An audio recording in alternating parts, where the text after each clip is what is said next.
A stranger arrives in a remote mountain village, carrying a heavy rucksack and an agenda. He is here to conduct an ethical test. He approaches the locals with a specific proposition: 11 bars of solid gold. The village can keep the entire fortune on one condition.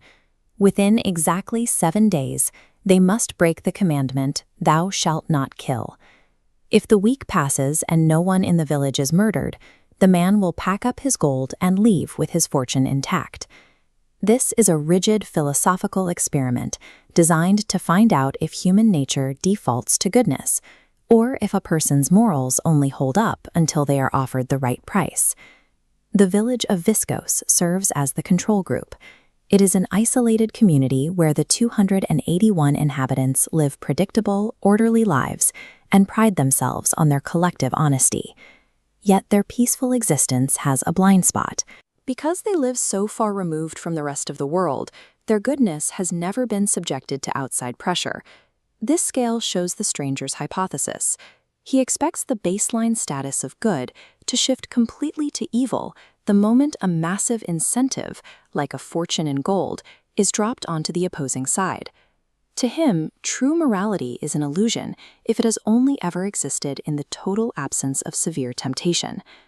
To set the experiment in motion, the stranger selects a proxy. He chooses Chantal, a local barmaid, who feels trapped in the monotony of the village.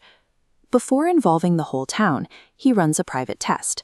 He reveals the buried gold to Chantal alone and offers her the chance to steal a single bar right now and fund her escape. She wants the money desperately, yet she ultimately leaves the gold in the ground. She refuses the bar because she is paralyzed by the logistics of the crime, the fear of getting stopped by the police or caught in a lie. She isn't protecting her soul. She is protecting herself from the risk of the unknown. Inaction driven by a fear of consequences is often falsely presented as moral virtue. The stranger's cynicism stems from his own past. He was once a law-abiding family man who worked as a high-level executive in the global arms trade. That life ended when a group of terrorists kidnapped and executed his wife and daughters. The weapons they used were manufactured by his own company. This chart maps his psychological need for an answer. If he can prove the world is evil, then his family's tragedy is inevitable. But if he finds that the world is good, their deaths become an unbearable, senseless anomaly. If the village proves that humans are inherently good, his grief becomes meaningless. He needs them to fail. The stranger is attempting to force the world to match his own grief, using a social experiment to provide the psychological closure he cannot find elsewhere. The parameters change when Chantal forces the experiment into the public eye.